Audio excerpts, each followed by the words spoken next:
Good morning to everyone here. My name is Ananta and I'm a PhD student from Arizona State University. Before we begin, I'd like to mention that I'll be discussing about OnlyFans today, a platform known for its adult content. While this topic may be sensitive, my focus will be on the broader implications of its unique environment for the content creators on the platform. So sex workers have long been recognized as an at-risk community, and they often face significant challenges stemming from societal stigma, legal repercussions, as well as physical dangers. And recent prior work has shown that content creators are also at risk, facing unique challenges in the digital space. Despite the lucrative financial opportunities tied to content creation, the public spotlight of social media subjects creators to heightened risks, including hate and harassment, toxic comments, impersonation, stalking, and even more. A unique intersection of these two at-risk groups are OnlyFans creators, as they publish content on a platform primarily designed for explicit content. This brings us to why OnlyFans is particularly significant when studying the intersection of sex work and content creation. First, OnlyFans is a subscription-based social media platform which operates on a direct-to-consumer model, meaning OnlyFans allows creators to post content behind a paywall and monetize their content directly from their subscribers. In the case of OnlyFans, they are known as fans. Such a level of control over their content and earnings is transformative, especially for sex workers who have traditionally had limited autonomy in their work. Second, the platform is designed such that it lacks internal discoverability. So creators, if they are wishing to grow their account, might have to ask their network to promote their OnlyFans page or even engage in self-promotion on other social media platforms. On the other hand, our prior work revealed that the involvement of celebrities and subsequent media attention complemented in boosting the platform's public visibility and giving it a mainstream presence. Such mainstream penetration is unprecedented for any other platforms associated with sex work. And the impact of such visibility can be witnessed from the increase in OnlyFans users over a very short span of time. For creators of OnlyFans, this increase in users translates to more potential subscribers and consequently higher income. However, being at the intersection of content creation and sex work means OnlyFans creators may face significant challenges due to the platform's increased visibility and the stigma associated with sex work, making OnlyFans creators particularly at risk. To investigate how OnlyFans creators then navigate these risk factors of sex work stigma and prominence, a nuanced understanding of their digital threats as well as safety practices can be really helpful in effectively advocating for enhanced support systems as well as risk reduction. This brings to our methodology. So our research involved a total of 43 OnlyFans creators, and we recruited them in two cohorts, one at the onset of COVID-19 and another following OnlyFans' announcement to ban sexually explicit content. This latter recruitment cohort allowed us to examine the immediate and residual impacts of how sudden policy changes can impact content creators and their experiences on the platform. In a short time, I'll be talking in depth about this policy change. Through semi-structured interviewing approach, we covered a range of topics that we asked to our participants, including safety and privacy practices and perceptions on the platform, to impacts of policy changes, as well as their overall OnlyFans experiences. With regard to analysis, we first created an initial codebook using inductive open coding, and then to ensure that our analysis was thorough and grounded in established research, we cross-referenced our findings with the online hate and harassment framework by Kurt Thomas and colleagues. And we found that OnlyFans creators face two unique and two common risks to other at-risk communities. The common risks being toxic content and content leakage, and common and unique risks arose from platform risks of precarity and censorship. For our participants, toxic content was just part of being on the platform, and it took various forms. They were often harassed by their fans. our participants shared that the fans would often ignore their set boundaries. An example could be, even though a creator mentioning in their profile that they're uncomfortable sharing photos with their faces, fans would still be persistent about seeing those photos. This kind of rule breaking or overstepping, with fans making inappropriate or excessive demands, greatly stressed our participants, which further challenged how they manage their work and their personal space the way they wanted to. Participants also experienced a lot of online hate for how they looked, their race, or even gender. Now, with regard to defenses, prior work finds that mainstream social media content creators typically engage in passive forms of defense against toxic content, such as ignoring harassment.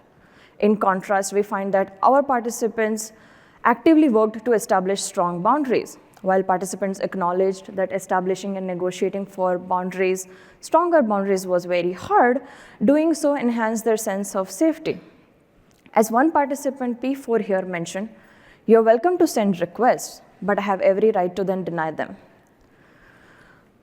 Participants also made heavy use of platform features to block abusive fans, taking control of their safety directly rather than depending on platform by just reporting them. And one participant echoed that the only safe thing OnlyFans offers is blocking. Yet this defense mechanism against toxic content cuts into their earnings, as each blocked fan means lost revenue. This is especially critical on OnlyFans, where income comes from direct subscriber engagement, unlike other mainstream social media platforms. Content leaks were viewed as inevitable by our participants. In the transactional context of OnlyFans, creators share their explicit content on the platform to earn money. But when this content is stolen, that is viewed and shared without their consent, it is a major privacy violation and also a form of image-based sexual abuse. Moreover, fans may be motivated to leak creators' content for various reasons, and it can impact creators on a variety of scales. People could be motivated to out creators as sex workers in their personal and professional lives, and our participants feared its consequences. As one participant said, "Engineering world does not look too highly upon OnlyFans." Participants also experienced catfishing, where people would steal their content and impersonate them elsewhere, probably to have monetary gains or engage in fraud. Chargebacks pose a unique and significant challenge for OnlyFans creators. Why? Because typically, vendors bear the burden when customers dispute charges with their banks or credit card companies for any unauthorized purchases. However, in the case of OnlyFans, this burden is shifted onto the creators themselves. So when fans demand refunds, it's the creators who face both the loss of content as well as the financial repercussions of these chargebacks. Frustrated and tired by these chargebacks, one participant said, "It would be nice if OnlyFans fixed that loophole." To protect against content leaks, our participants implemented various defense mechanisms while taking stigma and prominence into consideration. For example, they tried to limit their visibility as in prominence, which would eventually could hamper their growth and income. They tried watermarking their content, hoping that it could bring people back to their original OnlyFans page if they found their stolen content somewhere else. Participants monitored their presence on internet and tried to bring down any stolen content. A large focus was put on keeping online identities separate by our participants, that is, keeping their online OnlyFans identity separate from other personal or professional social media identities. Lastly, our participants proactively limited any identifying information, even within the content they posted on OnlyFans. As one participant said, "It is so easy to get people who are creepy and trying to find my Facebook account." Platform precarity presents a unique risk for OnlyFans creators, highlighted by the abrupt policy change in August 2021 to ban sexual content. This decision was primarily driven by pressures from banking partners, showcasing the vulnerability of the platform to external financial influences. Participants felt completely overlooked, as they were not even informed about this change by the platform, rather than finding it from these news articles. A participant highlighted the impact of such a ban, and they said, "When you deplatform creators, you take away their community, and that's violence." The policy was abruptly reversed, yet the damage was done. The incident left creators feeling wary and uncertain about their long-term security on the platform. And one participant said, sex work platforms, just use sex workers and then we'll sell them out. I feel physically safe, but like not as politically safe as I did at first, if that makes sense. So as we've already seen that since OnlyFans lacks internal search features, creators' responsibility extend beyond just creating and posting content. To grow their audiences, our participants also engaged in promotions across other social media platforms. This required them to not only comply to OnlyFans' terms of service, but also to the often stricter and probably varied terms of services of these other external promotional platforms. And navigating these rules can be tricky. While doing so, our participants experienced content removal, deplatforming, or even shadow banning. When platforms shadow ban a piece of content, they silently reduce its visibility. And creators typically realize they are affected only after seeing decreased engagement or earnings. Participants also expressed experiencing variances in censorship based on race, gender, sexuality, or body size. As one participant acknowledged, my risk of being censored is a lot lower as a male and as a white performer. To defend platform risks of precarity and censorship, participants self-censor their content not only on the platform they use to sell their content, but also on the platforms they use to promote their content. They also engage in a form of self-censorship called algospeak, where they deliberately misspell words or substitute certain words with emojis to bypass platform moderation filters. Moreover, in response to platform precarity, participants wanted to diversify the platforms they use to publish their content. As one participant said, I want to be diversified again, just in case something like that sexual content ban happens again. And to not have to worry about violating platforms' terms of service and preserve their self-expression, participants like P12 said that they would publish prohibited content to another sex work platform. So as we conclude, I'd like to highlight some key findings from our study on OnlyFans here. Firstly, creators on the platform face significant challenges related to precarity and censorship. They contend with severe censorship challenges not only on the platform, but also externally.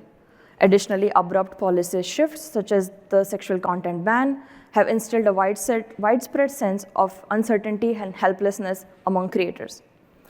Secondly, the awareness of stigma and the need of prominence deeply influences how creators manage risks associated with toxic content and content leakage. Despite experts' suggestion from prior work for a minimalist approach, the necessity of off-platform advertising complicates privacy management for content creators, particularly in the case of OnlyFans. Lastly, the financial aspect of chargebacks presents a unique challenge, undermining trust in the platform's commitment to their interests. This situation has compelled creators to adopt proactive measures like blocking fans, which significantly boosts their sense of control and empowerment. So as we continue to explore digital economy on content creators on platforms like OnlyFans, it becomes crucial to address the systemic issues. For deeper insights and recommendations, I encourage you to read our full paper. And with that, thank you so much all for listening. I'm happy to take any questions.